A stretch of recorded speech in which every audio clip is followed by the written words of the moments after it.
క్యూసెక్లో నీళ్లు ఇవాళ రైతులకు చూపెడతాం. ఎన్ని పెట్టుకుంటారో ఏం చేస్తారో చేయండి, మా పని మేము చేస్తాం. ఒక వారం రోజులు కేసీఆర్ గారికి అప్పచెప్పండి. కన్నెపల్లి దగ్గర నుంచి ఇవాళ నీళ్లు పంపులు ఆన్ చేసి మొత్తం వారం రోజుల లోపలనే అన్ని జలాశయాలు నింపి రాష్ట్రంలోని మరి గోదావరి మీద ఆధారపడ్డ, గోదావరి పరివాహక ప్రాంతం మీద ఆధారపడ్డ, గోదావరి మీద ఆధారపడ్డ ప్రతి ఎకరం పంట పొలానికి నీళ్లు ఇచ్చే బాధ్యత మాది. ఇవాళ సింపుల్ గా 93.5 మీటర్ల మీద గోదావరి ప్రవహిస్తా ఉంది. మేడిగడ్డ బ్యారేజ్ తో సంబంధం లేకుండా, బ్యారేజ్ గేట్లు తెరుచున్నాయా మూసున్నాయా అన్న దాంతో నిమిత్తం లేకుండా ఇవాళ బ్రహ్మాండంగా పంపులు ఆన్ చేస్తే కన్నెపల్లి దగ్గర నుంచి లిఫ్ట్ చేయొచ్చు. ఆడ 96 మీటర్ల మీదకెళ్ళి గోదావరి పోతున్నది. ఇవాళ 93.5కే మీరు బ్రహ్మాండంగా పంపులు ఆన్ చేయొచ్చు. ఆడ బ్యారేజ్ తో సంబంధం లేకుండా నీళ్లు తోడొచ్చు. బ్రహ్మాండంగా మిడ్ మానేర్ కానీ, లోవర్ మానేర్ కానీ, పైన ఉండే మల్లన్న సాగర్ కానీ, రంగనాయక సాగర్ కానీ అన్ని కూడా బస్వాపూర్తో సహా అన్ని రిజర్వాయర్లు నింపొచ్చు. బ్రహ్మాండంగా రైతులకు నీళ్లు ఇవ్వచ్చు. మార్గ మధ్యంలో ఉండే చెర్రల్లో కూడా నీళ్లు పోయొచ్చు.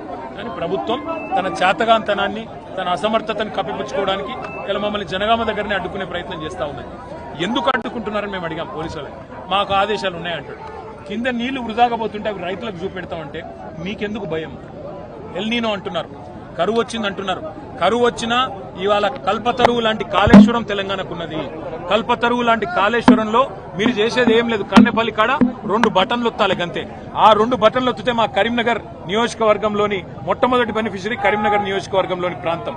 అందుకే ఈ రకంగా మొత్తం నీళ్లన్నీ కూడా కాళేశ్వరం ప్రాజెక్టు ద్వారా ఇవ్వచ్చు అనే మాట చూపెడతామని మేము పోతుంటే కాళేశ్వరం కూలిపోయిందనే సన్నాసి రేవంత్ రెడ్డి ఇవాళ తన అసమర్థతను కప్పిపుచ్చుకోవడానికి, తన చేతగాంతనాన్ని మరి ప్రజలకు తెలియకుండా దాపెట్టే ప్రయత్నంలో మమ్మల్ని అరెస్ట్ చేసే ప్రయత్నం చేస్తున్నారు. కానీ కన్నెపల్లి చేరుకుంటాం. తప్పకుండా అన్ని విషయాలు రైతులకు అక్కడ పారుతున్న నీళ్లు చూపెడతాం. పైకి నీళ్లు ఎట్లా తీసుకుపోవాలో కూడా చూపెడతాం. ప్రభుత్వం దిగొచ్చేదాకా పోరాటం చేస్తాం. డిఎస్పీ గారు అక్కడ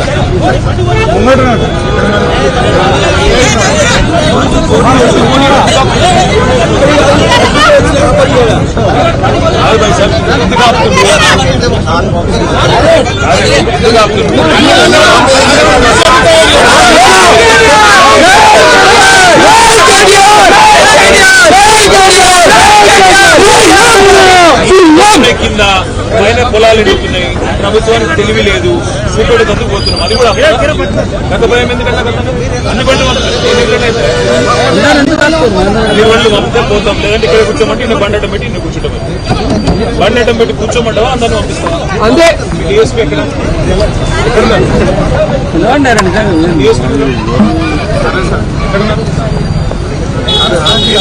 నర్సయ్య గారు వర్షన్నపేటైనా మీరు డిఎస్పీ కదా, పంపండి. మరి ఎందుకు నాకు అర్థం కాదు. నేను ఇక్కడే ఉంటా, అందరిని పంపడే పోతా. లేదంటే మరి రోడ్డు కట్టకు బండి పెట్టి నిన్న కూర్చుంటా. రోడ్డు కట్టకు బండి పెట్టి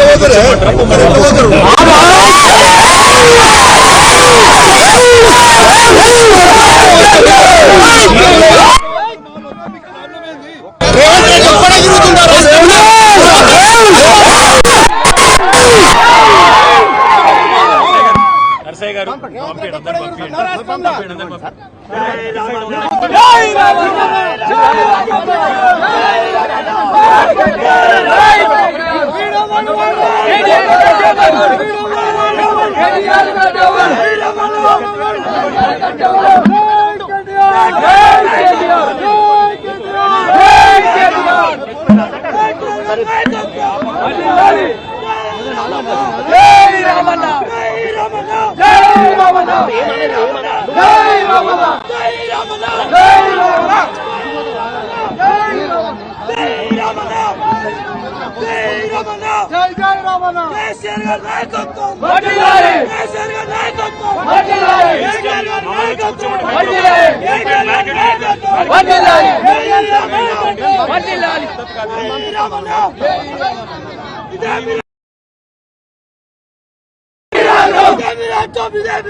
జై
ఇవాళ కింద 1,00,000 క్యూసెక్కుల నీళ్లు, ఒకటి కాదు రెండు కాదు 1,00,000